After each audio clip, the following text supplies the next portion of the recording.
Olá, o nosso tema hoje é aprovados por Deus em nosso Senhor Jesus Cristo. É um tema que está baseado na segunda epístola do apóstolo São Paulo a Timóteo, do versículo 1 até o versículo 20. E vamos conversar um pouco para saber o que é que Paulo esperava do seu filho na fé, Timóteo. Em um estudo anterior, nós comentamos sobre o capítulo 1 de 2 Timóteo e fizemos uma introdução ao capítulo 2 ao abordar o tema Eu sei em quem tenho crido. E aqui no capítulo 2, nos versículos de 1 a 20, São Paulo ele continua aconselhando ao jovem ministro que era Timóteo, considerado um filho na fé de Paulo.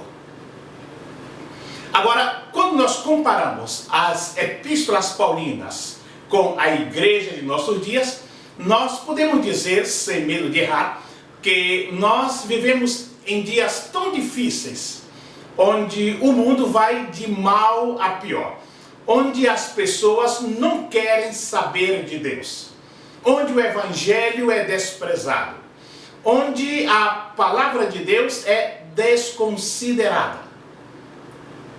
E até mesmo os cristãos, que deveriam ser a diferença, como o Senhor Jesus disse nos evangelhos, o sal da terra, a luz do mundo. Na realidade, quando olhamos o cristianismo de hoje, vemos que esta premissa de ser sal da terra, luz do mundo, deixa muito a desejar. Mas eu creio que Deus, nesses últimos dias, esses dias tão trabalhosos, Deus tem contado muito com aqueles que se dispõem a fazer a sua obra dentro dos parâmetros da sã doutrina. Certamente nunca faltaram voluntários para trabalhar na seara do Senhor. Porém, hoje mais do que nunca, a necessidade é bem maior. Talvez você possa dizer, mas professor Adailton, nunca houve tantos evangélicos como nos dias de hoje. Porém, uma coisa não tem nada que ver com a outra, já que a salvação é dada pela graça de Deus. É a grande misericórdia, a grande condescendência de Deus. Voltemos ao nosso texto de 1 Timóteo, capítulo 2. Eu não vou ler os versículos todos, porque à medida que nós formos apresentando o tema, nós vamos citando alguns versículos. Primeiro, considerando o Evangelho. Paulo, ele começa o capítulo 2 dando uma exortação para que Timóteo se mantenha firme na fé, se fortalecendo na graça que ele recebeu em Cristo Jesus. Aqui nós vemos que Paulo disse a Timóteo, nessa segunda carta, já no capítulo 1, no versículo 8, ele disse, antes participa das aflições do Evangelho segundo o poder de Deus. E apesar de que Timóteo era um jovem, ele tinha grande responsabilidade em relação ao Evangelho. Mesmo não tendo, talvez, esse dom forte de evangelizar, ele teria que fazer a obra como um bom evangelista. Porque Paulo, no capítulo 4, no versículo 5, ele disse, mas tu se sóbrio em tudo, sofre as aflições, faze a obra de um evangelista. No capítulo 2, no versículo 3, Paulo disse, sofre, pois, comigo as aflições, como bom soldado de Cristo Jesus. Já no capítulo 3, no versículo 11, ele fala de suas aflições, aquelas que aconteceram em Antioquia, em Icônio, em Listra. E no versículo 12 do mesmo capítulo 3, ele diz que aquele que quiser viver piamente em Cristo, certamente padecerá perseguições. Então Timóteo deveria ser diferente em todos os aspectos. Me chama muita atenção o primeiro versículo, aqui no capítulo 2, quando Paulo disse: Tu, pois, meu filho, fortifica-te na graça que há em Cristo Jesus. E por que tanta tinta, podemos dizer assim, sobre esse jovem Timóteo? Através das epístolas paulinas e do livro de Atos dos Apóstolos, nós vemos que Timóteo foi um dos líderes mais destacados da igreja primitiva. Esse jovem líder tinha a admiração do apóstolo Paulo, que ele escreveu 2 epístolas. A mãe de Timóteo era judia e seu pai era um gentio, era grego, como nós observamos no livro de Atos, no capítulo 6, no versículo 1. E Timóteo, apesar de ser jovem, viver em uma sociedade em constante evolução, notamos que ele tinha um bom testemunho em sua cidade e também fora do seu domicílio. Isso podemos observar no livro de Atos, no capítulo 16 e no versículo 2. Assim que o apóstolo Paulo, ele tendo encorajado Timóteo a continuar no seu serviço de evangelista, como vemos no capítulo 1, versículo 6 ao versículo 8, Paulo, ele agora o exorta a encarar os sofrimentos deste trabalho. Ele o exorta a desenvolver algumas características, que ele diz que é a característica do ministro fiel, do mestre da palavra. Não apenas pregar, mas muito mais ensinar. Então Paulo, ele não poupa o tema do sofrimento. Porque nós sabemos que é em sofrimento que o servo de Deus deve procurar força na graça de Deus. Não em sua própria capacidade, em sua própria sabedoria ou em seus contatos que ele pode ter, mas na graça de Deus. E Paulo, ele insiste do versículo 1 ao versículo 8 em um tema fundamental para o jovem ministro, que é a prática da oração. Considerando que Timóteo necessitava de firmeza na luta contra as falsas doutrinas, que ele já havia mencionado no capítulo 1, do versículo 3 ao versículo 20, Paulo agora o exorta que começasse, antes de tudo, orando. E nos lembramos dos evangelhos, onde Jesus falou muito da importância da oração. No livro de Marcos, capítulo 9, versículo 14. No livro de Lucas, capítulo 18, versículo 1 ao versículo 8. Então, nós vemos que a oração constante, ela é uma fortaleza na vida do verdadeiro discípulo de Cristo Jesus. E Paulo exortou a Timóteo que praticasse a oração em todas as suas formas. Ele fala em forma de súplicas, ou seja, pedidos específicos baseados em necessidades. Oração propriamente dita são palavras direcionadas a Deus. A oração é uma conversa, é um diálogo, é um bate-papo com o Pai Celestial, o Criador do Universo. Ele fala sobre intercessões, ou seja, pedido em favor de outras pessoas. Considerando que o cristão tem acesso direto ao Pai através de Jesus, ele deve ajudar aos outros através das súplicas. Esses pedidos de oração têm muita eficácia diante do trono do nosso Deus. E por último ele fala sobre as ações de graças. Ou seja, agradecendo a Deus por tudo que Deus fez e confiando naquilo que Deus fará. Ou seja, é uma ação de graça, um agradecimento que podemos dizer antecipado. Porque sabemos que já está depositado na nossa conta aquilo que iremos necessitar na obra de Deus. Agora, é importante aqui no versículo 1 que Timóteo, ele deveria lembrar-se que a sua força viria de Jesus. No versículo 1, Paulo disse: fortifique-se na graça que há em Cristo Jesus. Então, diante dos problemas que Timóteo iria enfrentar, ele teria que reunir forças. E essas forças veriam justamente da graça maravilhosa do nosso Senhor e Salvador Jesus Cristo. Nós notamos que nos dias de hoje, muitos buscam a força no dinheiro, outros na posição social, uns na ameaça ou na violência, e outros buscam força em si mesmo, são os autossuficientes. Agora, o problema é que essas fontes que são usadas para fortalecerem em meio das crises são transitórias. Não são de uma base sólida. E suas forças não são suficientes.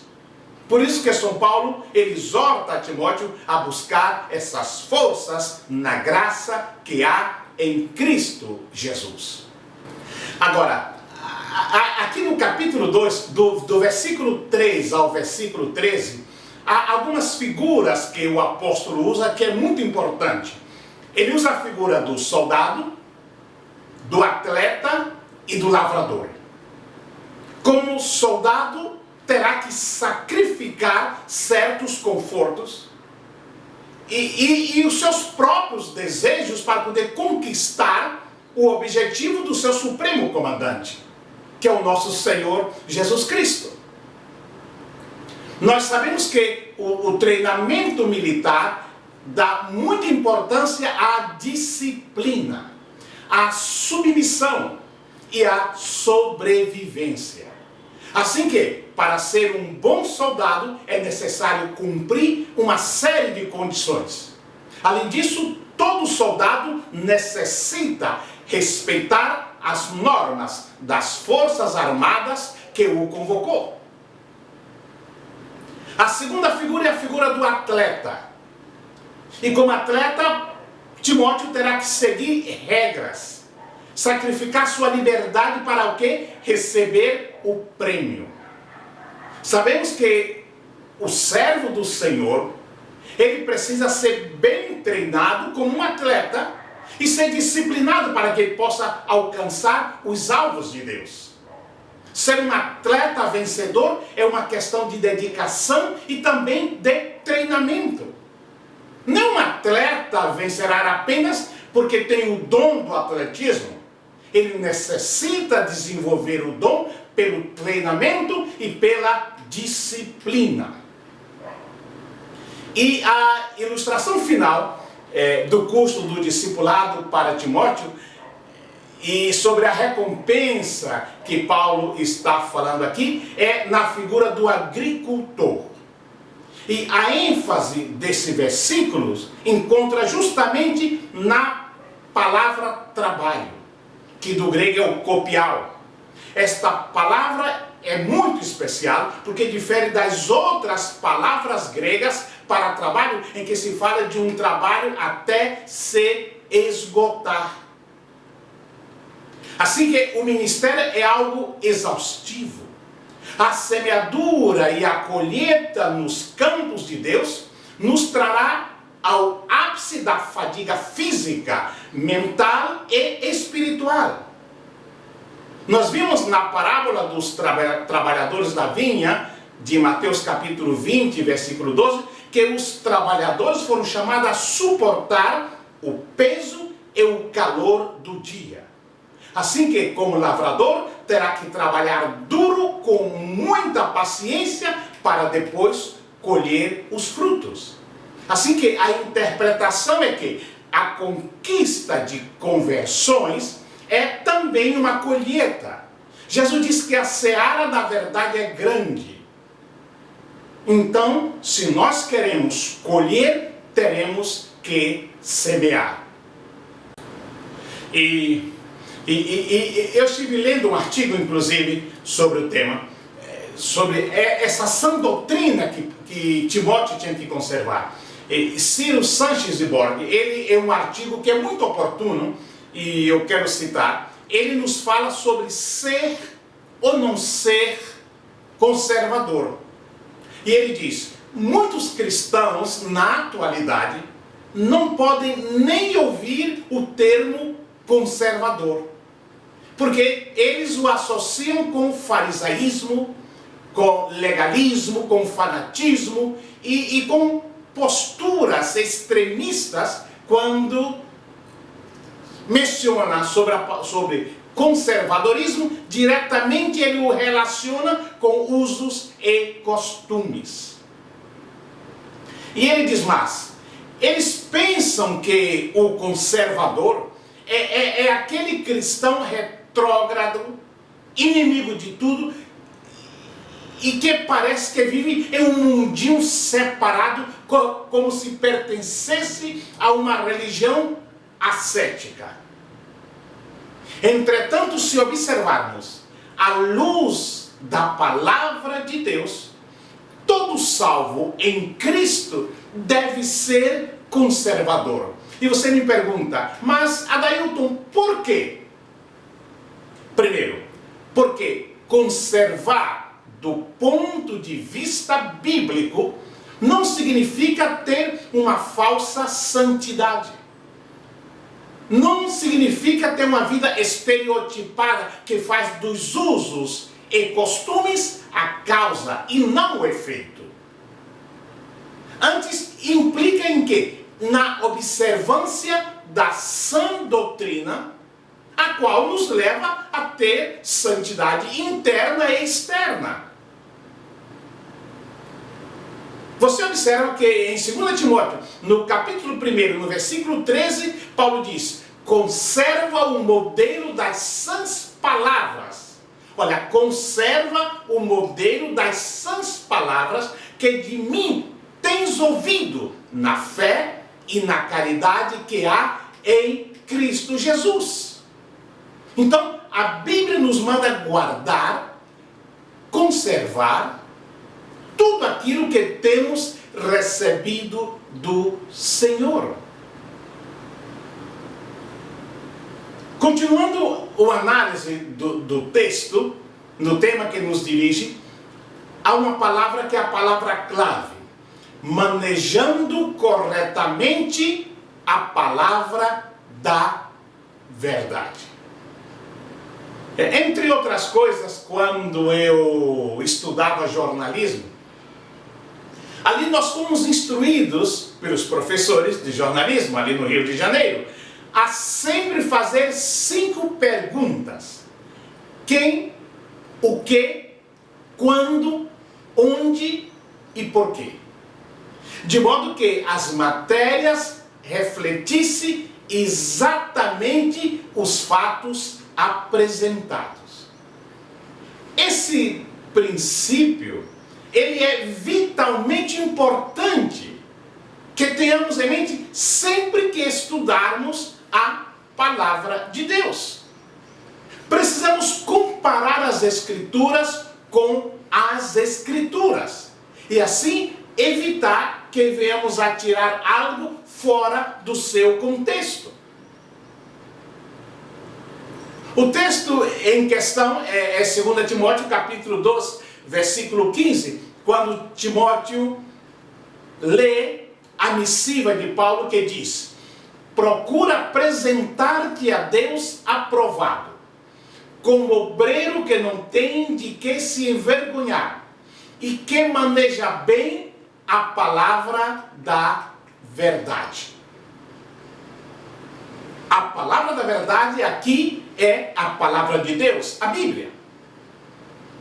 Como esse versículo nos diz que somos responsáveis diante de Deus do correto manejo de sua palavra, é um cuidado muito especial quando nos apresentamos como mensageiros de Deus.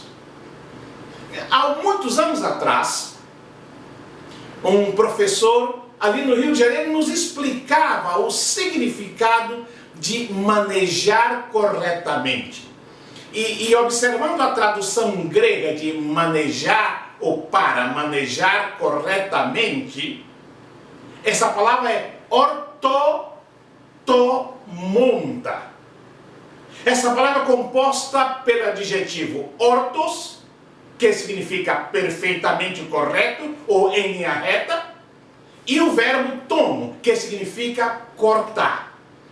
De uma certa forma, todos nós conhecemos esta palavra, ortopedia, ortodoncia, ou seja, são palavras que entrou no nosso português. Assim que, ortotomonta, a palavra da verdade, significa cortar perfeitamente ou em linha reta a palavra da verdade. Agora, para Deus nos chamar a cortar perfeitamente ou em linha reta a sua palavra, isso significa que nem eu nem você, nós não podemos ter 3 ou até mesmo 2 cortes diferentes. Tem que ser correto como Deus exige. Outra interpretação para esse texto do grego é comparado com o arado que vai arando em linha reta. Apenas uma interpretação da palavra de Deus que é perfeitamente correta, tal como está escrito. Agora, para saber como chegar a este corte perfeito e reto, a uma perfeita e correta interpretação da Bíblia, nós vemos em 2 Pedro, no capítulo 1 e no versículo 20, ali nos diz: sabendo primeiramente isto, que nenhuma profecia da Escritura é de particular interpretação, porque a profecia nunca foi produzida por vontade dos homens, mas os homens da parte de Deus falaram movidos pelo Espírito Santo.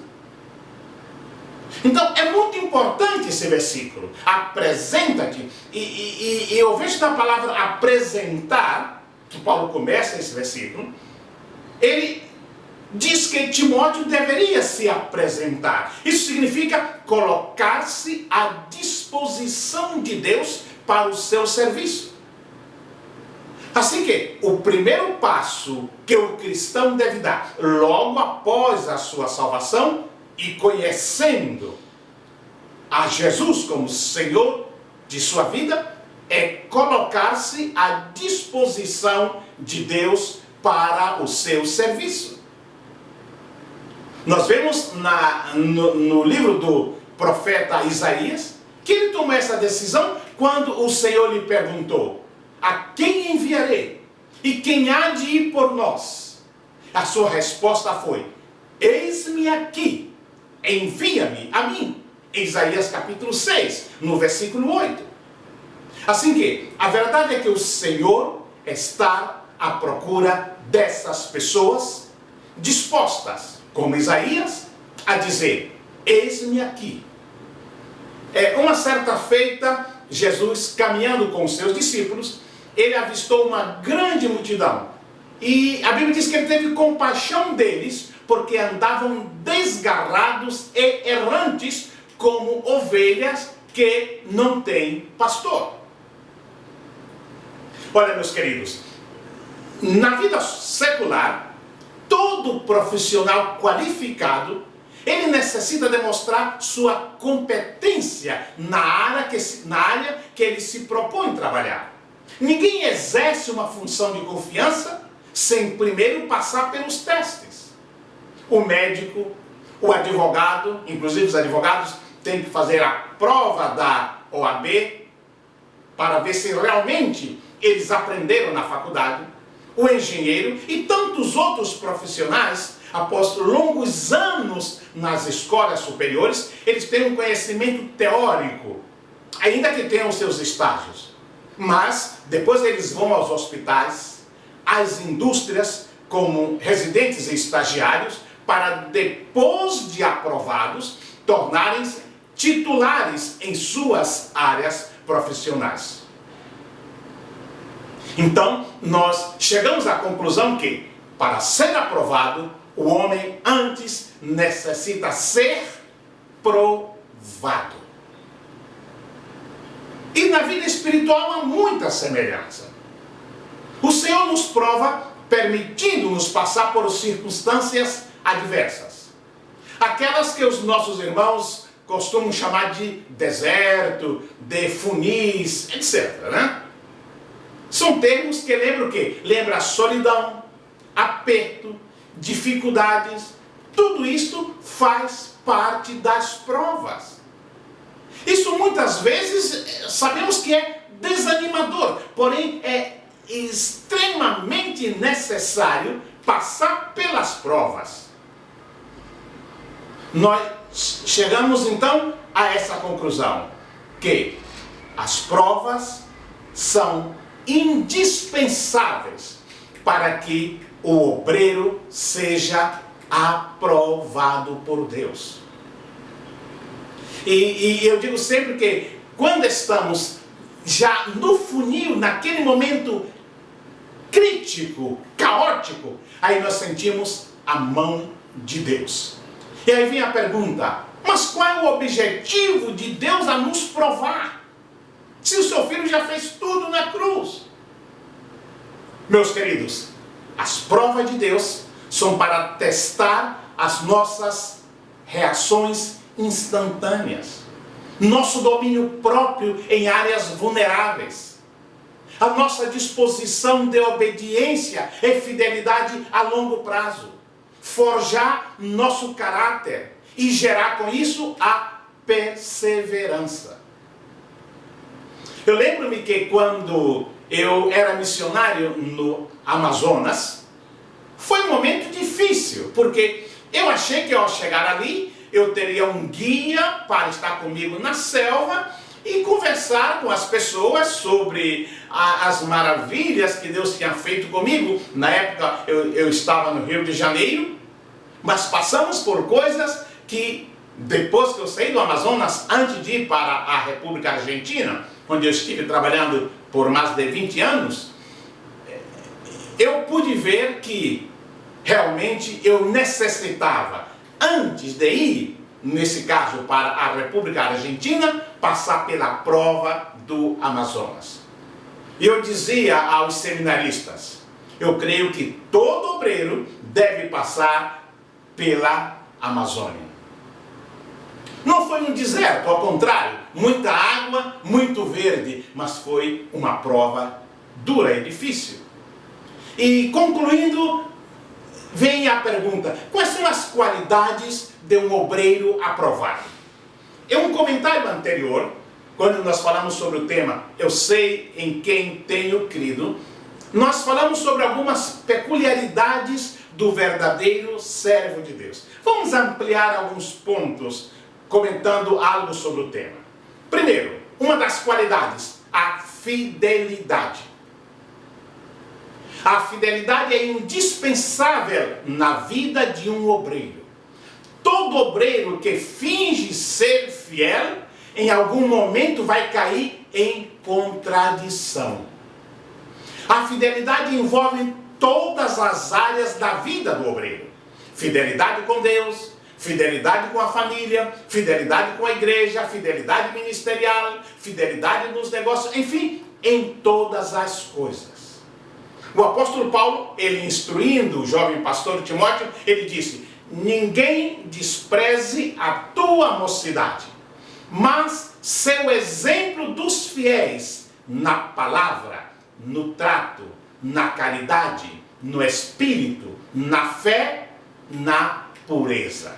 Olha, ser o exemplo dos fiéis. Outra qualidade do obreiro aprovado é autêntico, autenticidade.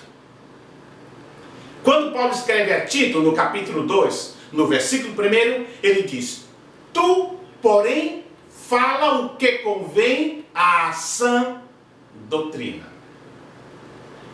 Isso é muito importante.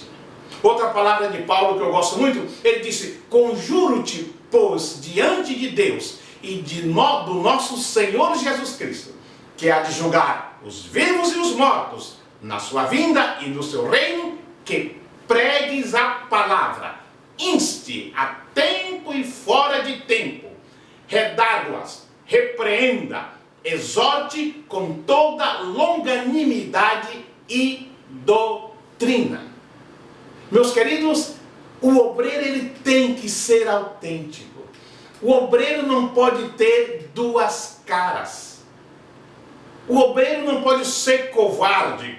Em outras palavras, o obreiro não pode ser frouxo. Você lembra da palavra de Deus quando Josué assume a liderança do povo de Israel que saía do Egito? Deus disse a Josué: não te mandei eu? Esforça-te e tem bom ânimo. Não pasme nem te espantes, porque o Senhor teu Deus será contigo por onde quer que andares. Podemos trasladar essas palavras ao jovem pastor Timóteo. Porque Timóteo era um líder que cuidava dos interesses do povo. Porque nesse caso aqui o líder, ele é um servo. Ele não visa seus próprios interesses, mas ele cuida dos interesses do povo de Deus. Timóteo, ele não cuidava dos interesses do povo para alcançar com isso algum favor pessoal. Ele tampouco não usava as pessoas.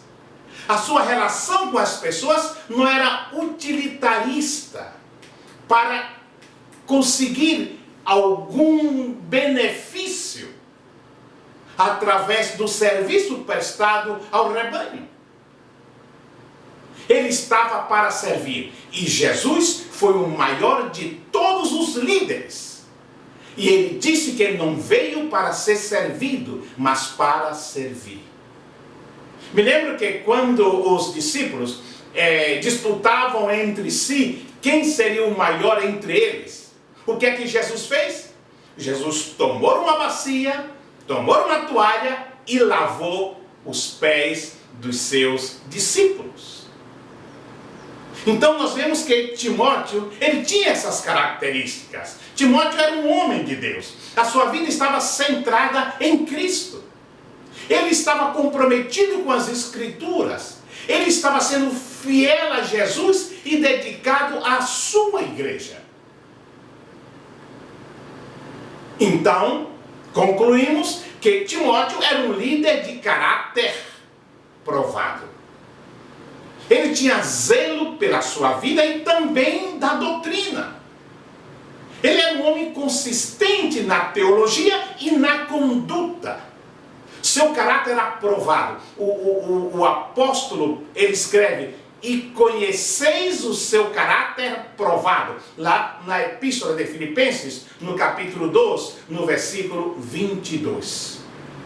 Então, Timóteo, ele era um homem irrepreensível, que tinha bom testemunho na igreja e fora. Isso é importante porque a vida do líder é a vida de sua liderança. Liderança não é apenas performance, mas sobretudo é integridade. Há um escritor, John Maxwell, ele definiu liderança como influência.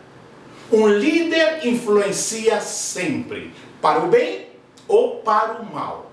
A liderança jamais é neutra. Assim que o líder, ele pode ser uma bênção ou pode ser uma maldição. Mas no caso de Timóteo, vemos que ele foi uma bênção, porque a sua vida referendava o que ele ensinava.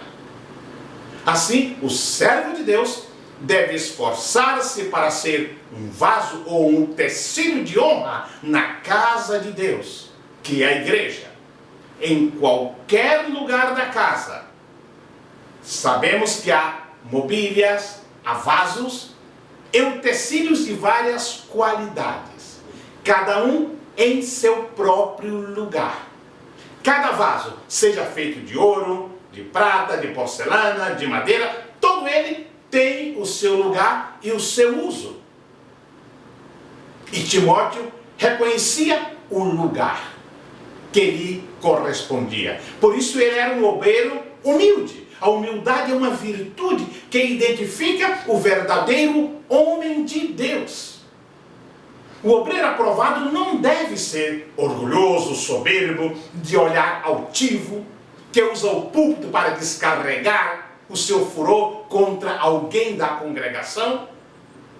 Mas ele deve ser amigo, deve ser comunicativo, deve ser amável, deve ser generoso, deve ser humilde.